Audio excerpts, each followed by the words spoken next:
prospecting basically is knowing who the customers, your target customers are based on your product. So you profile them, and then you're able to know who to prospect. You contact them, you have to make a call, you have to make a phone call, you have to visit the customer as the next step. Number 3, you have to qualify. Because you see, when you visit the customer, you've qualified them. You check their pain points. What do they have currently? You look at the solutions they already have that are existing. So you're qualifying whether they meet your criteria for your service. Once you qualify the customer, then there's an opportunity to do a presentation. A presentation will be based on the discovery that you did in the qualification, because that's basically a discovery session. You're a doctor. You're at the qualification stage, you're a doctor, you're looking for the pain point. Therefore, you can present a solution. In the process of presentation, there will be objections that will come up. So you need to have mastered the art of handling objection. So that is where the sales as an art comes in, because handling objection, you need to master the arts, how you're gonna handle objections in terms of solution. And then it is important to go into negotiation, because you need to negotiate your commercials. Once you negotiate, close your deal.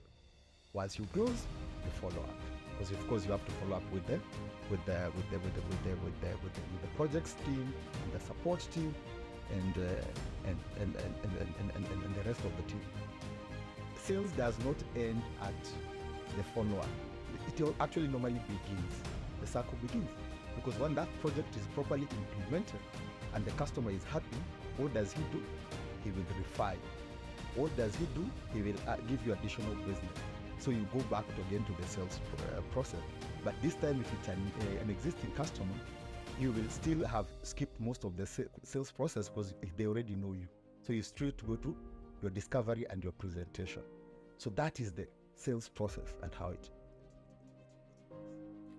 Beautiful. So is it that sales process, is it the same across the board?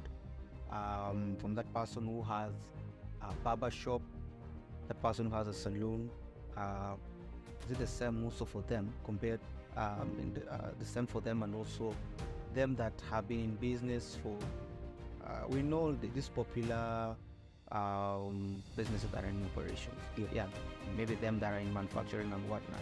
So what you're saying, it's cuts across. So yes and no.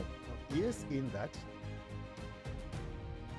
there are two types of sales. So there's this, what we're discussing is what we're calling process-driven sales, where, and in most cases, is when you're selling an enterprise product. And for me, that is where I think a lot of people struggle, because they are not professional. There is another huge aspect of simple businesses like a barbershop or a milk shop. We still have all their own requirements, but mostly for the selling process affects SMEs that are growing into huge corporates, SMEs that have a product that is process driven. So that is normally the differentiator. But in terms of handling the customers, in terms of customer expectations, at the end of the day, it's the same. What would be the ideal professional setup in business development? So, an ideal setup, what you said, a professional setup, I always say is, number one, I said, do you understand?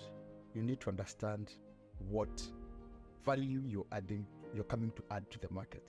And I've never had a problem with competition. I say competition is even better. We've had situations of, like in 2000, when we had maybe 13 radio stations in the market. And some people also joined the ball, and now they are the top in the market in a field of 300 plus. But you see, when they landed, they were very clear. What is their unique value proposition? What is their differentiator? And they went for that. So for me, the first thing I always ask, in setting up a business. What is your unique value proposition that you're setting up? So ideally, the why is very important. Why are you coming into the market? Not that I've just had there's money in this space. Once we understand the why, then our support comes in terms of auditing. If you have an existing business, we will audit processes if they are there. If you don't have, then it is important for us to build a strategy from scratch. And the beauty with building a strategy is you co-create. You understand the customer, and therefore, and the professional aspect of what you know. A lot of times, a lot of consultants come with a template that says this is how business is done. But the truth is, there could be universally agreed things, but every business is unique in its own way. Yeah. So I always prefer to co-create. Yeah.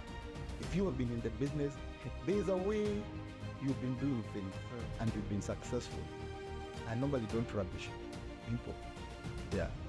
So there's a way you've been doing that business. So we look at the way you've been doing that business and we find how do we co-create with you a strategy that can work for you. And therefore we also help you you're supposed to, a strategy is good, but the implementation is the most important aspect. And all of them have different aspects. Yeah.